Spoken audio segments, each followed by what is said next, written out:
کپڑا پہن کر کے نکلیں گے، اس کے دل کے اوپر کیا گزرے گی؟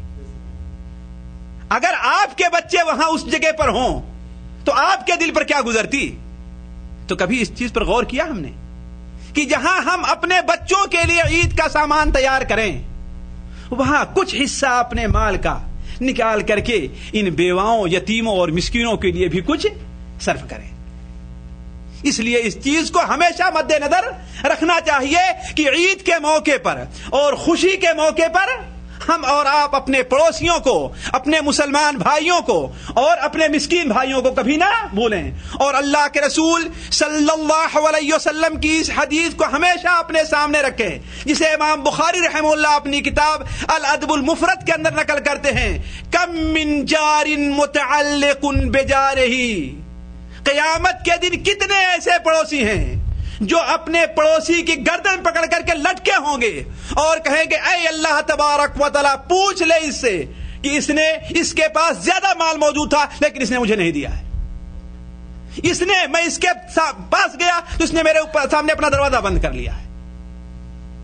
تو اس چیز کو ہمیشہ ہمیں اپنے سامنے رکھنا چاہیے. ہمارے بہت سے بھائی یہ کہتے ہیں کہ ہم تو غریب خود ہی ہیں، ہم تو خود ہی غریب آدمی، صدقہ اور زکات لینے لائق ہیں، کہاں سے ہم صدقہ اور زکات دے سکتے ہیں؟ سوچتے ہی نہیں سوچتے ہیں اور چاہتے ہیں جس کے پاس لاکھ کروڑ اور زمینیں بہت زیادہ ہیں وہی صدقہ اور خیرات دینے کے لائق ہے. حالانکہ یہ تصور قطعاً غلط ہے.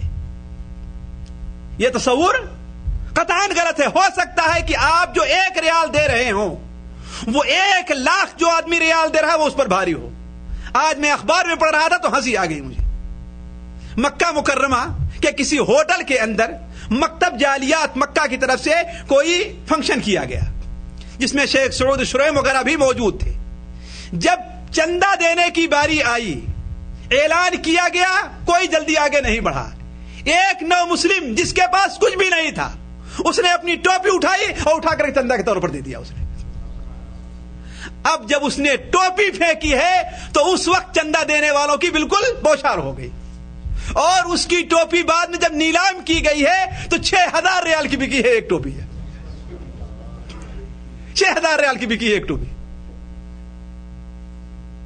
کتنی بھی چھوٹی ہونے کی تو اسے ہلکی نہ جان، کتنی بھی چھوٹی ہونے کی تو اسے ہلکی نہ جان. رب کی بخشش کے لیے کوئی بہانہ چاہیے. ہمیں یہ نہیں دیکھنا چاہیے کہ ہمارے پاس کیا ہے، یہ دیکھنا چاہیے ہماری استطاعت کیا ہے.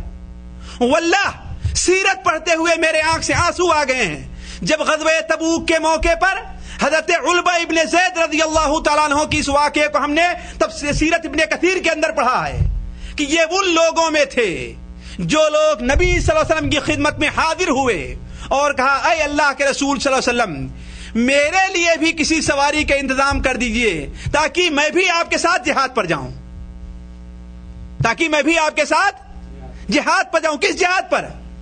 غزوہ تبوک کے موقع پر، جن کا نقشہ قرآن مجید میں اللہ تعالیٰ لکھی جائے وَلَا عَلَى الَّذِينَ إِذَا أَتَوْكَ لِتَحْمِلَهُمْ قُلْتَ لَا أَجِدُ مَا أَحْمِلُكُمْ عَلَيْهِ. جب آپ کے پاس لوگ آتے ہیں اور آپ سے سواری طلب کرتے ہیں تو آپ کہتے ہیں کہ میرے پاس کہاں سواری ہے. تو جب آپ کے پاس سے وہ لوگ رخصت ہوتے ہیں تو ان کے آنکھوں کے اندر آنسو ہوتے ہیں. کیوں؟ اس لیے کہ ان کے پاس نہ اتنی استطاعت ہے کہ وہ خود سواری کا انتظام کریں اور نہ آپ انہیں سواری دے پا رہے. تو جب یہ لوگ جو انصار کے 10 آدمی 8 آدمی تھے واپس ہوئے اللہ کے رسول صلی اللہ علیہ وسلم خدمت سے تو رونے لگے. رات میں حضرت علبہ ابن زید رضی اللہ تعالیٰ اٹھتے ہیں اور 2 رکعت نماز پڑھتے ہیں.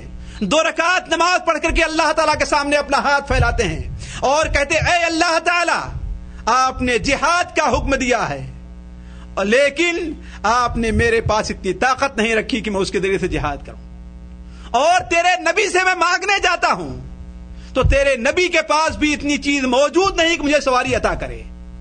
میرے پاس کوئی چیز صدقہ کرنے کی نہیں ہے، صرف میری عزت ہے میں اسے مسلمانوں کے اوپر صدقہ کر دے رہا ہوں. صرف میری عزت ہے بس میں مسلمانوں پر صدقہ کر دے رہا ہوں. چنانچہ اللہ کے رسول صلی اللہ علیہ وسلم جب صبح کو صحابہ اکرام کے سامنے اکٹھے ہوئے تو کہا کہ رات کو صدقہ کرنے والا کون سا شخص ہے؟ خاموشی ہے چاروں طرف سے. کہا رات کو کس نے صدقہ کیا ہے؟ خاموشی ہے چاروں طرف سے. جب بار بار آپ نے اشارہ کیا، حضرت علبہ ابن زید اٹھے اور اپنا قصہ بیان کیا. آپ نے فرمایا اے علبہ ابن زید خوشخبری سن لو، تمہارا یہ صدقہ اللہ تعالیٰ کے نزدیک قبول کیا گیا ہے.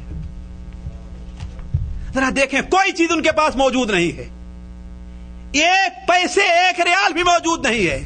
صرف کیا ہے کہ ہاں اگر کوئی مسلمان مجھے گالی دیتا ہے میں اسے معاف کر دے رہا ہوں، کوئی میری غیبت کرتا ہے میں اس پر گرفت نہیں کروں گا، کوئی مجھے تکلیف دیتا ہے، کوئی مجھے مارتا ہے، کوئی گرفت میری طرف سے نہیں ہے، میں اپنی عزت کا صدقہ مسلمانوں پر کر دے رہا ہوں. تو عرض کرنے کا مقصد یہ ہے کہ ہم یہ نہ کہیں کہ ہاں ہمارے پاس موجود کیا ہے، ہم کس چیز کے مالک ہیں، ہم بہت کچھ مالک ہیں. ایک تابعی کے بارے میں صحیح الترغیب و ترہیب کے اندر ہے کہ وہ بسا اوقات اپنے گھر سے نکلتے تھے تو پیاز لے کر کے نکلا کرتے تھے. پیاز جانتے ہیں نا؟ مسجد آتے تھے صدقہ کرنے کے لیے. ایک دن ان کے شاگرد نے کہا کہ حضرت اس سے تو آپ کے کپڑے بھی بدبو کرتے ہیں، مسجد کے اندر بھی بدبو پیدا ہوتی ہے، آپ یہ لے کر کیوں آتے ہیں؟ تو کہتے ہیں کہ ہم نے اللہ کے رسول صلی اللہ علیہ وسلم کا ایک فرمان سنا ہے کہ ہر مومن دن قیامت میں اپنے صدقہ کے سائے میں ہوگا، اور آج کے دن میرے پاس صدقہ کرنے کے لیے اس کے علاوہ کوئی چیز موجود نہیں تھی. آج صدقہ کرنے کے لیے میرے پاس اس کے علاوہ کوئی چیز موجود نہیں تھی. تو عرض کرنے کا مقصد یہ ہے، بات دوسری طرف نکل جا رہی ہے. میرے کہنے کا مقصد یہ ہے کہ اللہ تبارک و تعالی نے مسلمانوں کی عیدوں میں غریب مسلمانوں کا ضرور کوئی نہ کوئی حق رکھا ہے. اب آگے بڑھتے ہیں. ایک دوسری چیز جو ہمارے اور آپ کے فائدے کی ہے وہ یہ ہے کہ عید کے دن کے آداب. مختصر طور پر اس کو سنتے چلیں. میں شیخ صاحب کتنے وقت ہیں؟ 7:05 تک.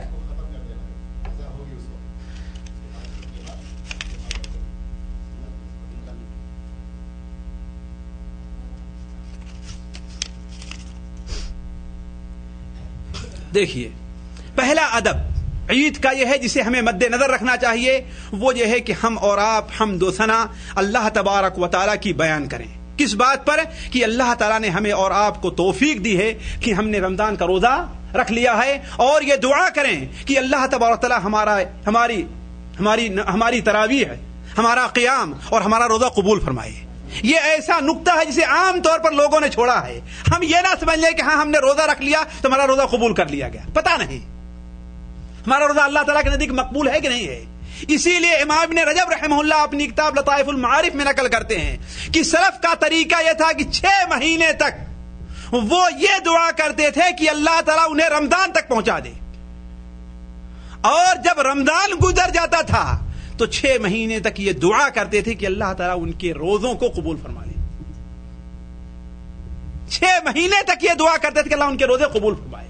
تو ہم اور آپ یہ نہ بھولیں کہ اے اللہ تبارک و تعالیٰ، ہم سے یہ ہو سکتا تھا، ہمارے پاس اتنی استطاعت تھی کہ تیرا حکم ہم بجا لائے، ہم نے روزہ رکھ لیا تیری رضا کے لیے. اے اللہ تبارک و تعالیٰ اس روزے کو تو ہم سے قبول فرما. اے اللہ تعالیٰ یہ روزہ ہمارے لیے قیامت میں شفاعت کا سبب بنا دے اللہ تعالیٰ اس روزے کو. تو اس قسم کی دعا کرنا ہم نہ بھولیں. ایک چیز. دوسری چیز، عید کا چاند دیکھنے کے بعد سے کثرت سے ہم اور آپ تکبیر کہنا ضرور شروع کر دیں. ہمارے بہت سے بھائی شرماتے ہیں اپنے ساتھیوں کے پاس، اپنے کمرے میں، اپنے دوستوں کے پاس. ذرا دیکھیے کتنا مزاج بدلا ہوا ہے. کتنے ہمارے بھائی ہیں کوئی گانا گاتے ہوئے نہیں شرماتے اپنے ساتھی کے سامنے. ہوتا ہے کہ نہیں ہوتا ہے کہ شرماتے ہیں؟ ارے ہم نے تو ایسے ایسے گانے گاتے سنے ہیں لوگوں کو کہ کم سے کم کوئی مرد یہ بھی نہیں کہہ سکتا. کبھی سنتا تھا کہ لوگ کہتے تھے کہ انہیں لوگوں نے لے لینا دوپٹہ میرا. مرد گایا کرتے تھے یہ گانے. گاتے تھے کہ نہیں گاتے تھے؟ جن کی عمر ابھی 35-40 سے ہوگی وہ جانتے ہوں کہ ایسے نوجوان مرد گایا کرتے تھے، نہیں شرماتے تھے، ہے نا. کہتے تھے پیار کیا تو ڈرنا کیا، ہے نا. دل کے ارماں آنسوؤں میں بہہ گئے. تو اپنے ساتھیوں کے سامنے گانے گاتے نہیں، لیکن تکبیر کہتے شرماتے. اس کا مطلب یہ ہے کہ ایمان کمزور ہے، اس کے اندر کینسر لگا ہوا ہے جسے کاٹ کر پھینکنے کی ضرورت ہے. مسلمان اس بات کا زیادہ حقدار ہے، اسے فخر محسوس کرنا چاہیے کہ اللہ تبارک و تعالیٰ کا ذکر ہمیشہ اس کی زبان کے اوپر رہے. اللہ اکبر لا الہ الا اللہ واللہ اکبر وللہ الحمد. تو عرض کرنے کا مقصد یہ ہے کہ عید کا چاند دیکھنے کے بعد بغیر کسی شرم کے اللہ تبارک و تعالیٰ کے شکریہ کے طور پر یہ تکبیر کثرت سے ہمیں اور آپ کو کہنا چاہیے, اور اللہ کے رسول صلی اللہ علیہ وسلم پر درود بھیجنا چاہیے. اللهم صل على محمد وعلى آل محمد كما صليت على إبراهيم وعلى آل إبراهيم إنك حميد مجيد, وبارك على محمد وعلى آل محمد كما باركت على إبراهيم وعلى آل إبراهيم إنك حميد مجيد. تیسرا ادب یہ ہے کہ عید کی نماز سے پہلے صدقے فطر ضرور ادا کر دیا جائے. عید کی نماز